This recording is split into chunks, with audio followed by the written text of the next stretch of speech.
প্ৰগ্ৰেমটো হাতত নাছিল গতিকে ক'ব লাগিছিল ক'ৰবাত জিভা পিছলি গ'ল তাৰমানে আমি কাৰোবাক দুখ দিয়া মানে আমাৰ একদম টোপনি নাহে মই ক'ব খুজিছিলোঁ যে মোৰ ছোৱালী বয়সৰ এনেকুৱা এটা বস্তুবিলাক আনিব নালাগে কিবা এটা ভুল হৈছে মোক গৈ কিনে কওক ক'লে সেইটো হয় ভুল হৈছে কওক জানি শুনি কৰিব বিচৰা নাই জানি শুনি কৰাও নাই মানে ভুলক্ৰমে কৈছোঁ তাইক কৈছোঁ মই তাতে ভুলক্ৰমে হৈ গ'ল তোমাক ক্ষমা বিচাৰিছোঁ তাইতো হাঁহি এতিয়া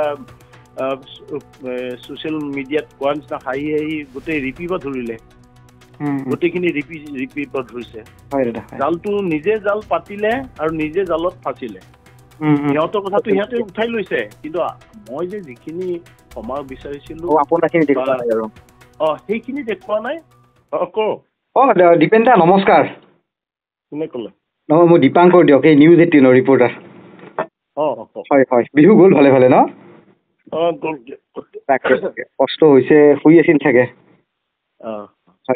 দাদা যিটো ঘটনা ঘটিল বৰ বেয়া লাগিলে কি ক'ব হে মানে আপোনাক সঁচা কথা মোৰ তাৰমানে মই কৈছোঁৱে তাইক গৈ কিনে কৈছোঁ যে মোৰ হাতত তাৰমানে প্ৰগ্ৰেমটো নাছিল অলপ খৰধৰকৈ মই হেৰি কৰোঁতে মানে হেৰিটো নামটো অলপ ভুলকৈ গ'ল মই মঞ্চতে কৈছোঁ যে মোৰ ভুল হৈছে মোৰ প্ৰগ্ৰেমটো মোৰ হাতত নাই মই নামটো অলপ হেৰিকৈ ক'লোঁ অলপ ভুলকৈ ক'লোঁ গতিকে সেইটো ক্ষমা মই বিচাৰিছোঁ হেল্ল' তাকে শুনি আছোঁ দাদা মই ক্ষমা খুজিছোঁ কিন্তু তাই যে ইমানখিনি এইবিলাক কৰি আছে এইটোতো কথাটো ভাল লগা নাই ধৰক আমি আমাৰ তেতিয়াৰ দিনত আজি 37 বছৰ হ'ল সেই দিনৰ পৰা ঘোষক হিচাপে আমিতো ক'তো নাই আমি নিজে ঘোষক নিজে এই বিহুবিলাকৰ জন্মদাতা আমাৰ অঞ্চলত আপোনালোকে জানো দাদা গড়চুকৰ দেওচতাল ইমান মানে আমাৰ অঞ্চলবিলাকৰ আমাৰ আৱেগ অনুভূতি আছে আমাৰ বিহুটোৰ প্ৰতি গতিকে আমাৰ অঞ্চলৰ আমাৰ বিহুৰ পৰা যদি কোনোবাই দুখ মানে অপমান পায় আমি অশান্তি পাওঁ আমি শুব নোৱাৰোঁ গতিকে বস্তুটো ক'ৰ পৰা ক'ত গ'ল মোৰ ভুল কৰ্মে মই কৈছোঁ এই বাইদেউক কৈছোঁ যে মোৰ মানে প্ৰগ্ৰেমটো হাতত নাছিল অলপ খৰধৰকৈ ক'লোঁ গতিকে এইখিনি বেয়া নাপাব কাৰণ মই 24 বছৰে কোনেনো ক'ব গাঁৱত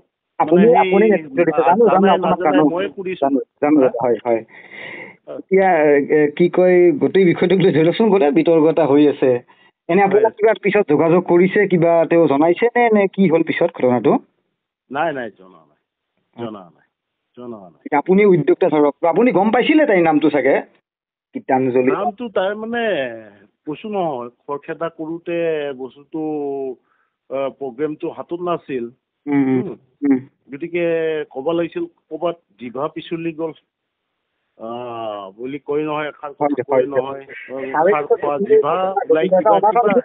একাংশই ক'ব বিচাৰে যে এইবিলাক অহংকাৰ দম্ভ তেনেকুৱা কথা দিয়কচোন আৰু আপুনি এটা ৰিয়েকশ্যন এটা লওঁ বুলি কি কয় মোক নহয় তাকে আপোনাক সুধিলো কথাখিনি কি হ'ল প্ৰকৃততে মানে আৰু সেইখিনি সময়ত প্ৰকৃততে সেইটো মই তাৰমানে ক্ষমা বিচাৰিছোঁ চিধা কথা কাৰণ আমাৰ অনুষ্ঠানটোত কোনোবাই যদি অপমান পায় আমি দুখ পাম হয় নে নহয় এই অনুষ্ঠানটোত আমি কাকো অপমান কৰিবৰ কাৰণে নাই আমাৰ ইয়াতে আৱেগ অনুভূতি সোমাই আছে আমি জন্ম দিয়া অনুষ্ঠান গতিকে কোনোবাই যদি শিল্পী যদি ইয়াৰ পৰা আমাৰ ফালৰ পৰা অপমান পায় আমি বৰ দুখ পাম গতিকে বস্তুটো মানে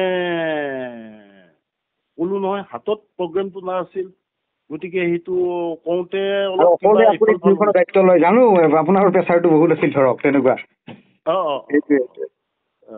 গতিকে এইবিলাক আমি আমাৰ অনুষ্ঠানটোৰ পৰা কোনোবাই এই শিল্পীবিলাক আমি কিমান আদৰ সাদৰ কৰোঁ আমাৰ ইয়াত তাই বুলি নহয় আমাৰ ইয়াত কতো অসমৰ ভিন্ন সুৰীয়া মানে ভাল গায়ক আমাৰ এই মঞ্চত পৰিৱেশন কৰিছিল তেতিয়া সেই ৰিজিত দত্ত তেওঁ কিমান হেৰিত আহিছিলে আৰু ইফালে ধৰ বাবুৱে হওক, ইফালে হ'ল ভিগুৱে হওক, চব মানে আহি কিনে কিমান ভাল পাইছে।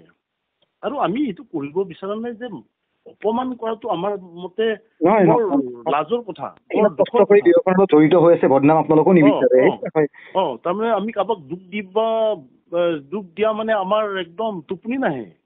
আৰু আমি সেই হোৱাও নাই। আজি 37 বছৰে এটা কথা শিল্পীৰ লগত আমাৰ কোনো হেৰি নাই। শিল্পী মানে আমাক ভাল এটা হেৰি কৰি দি কিনে গৈছে।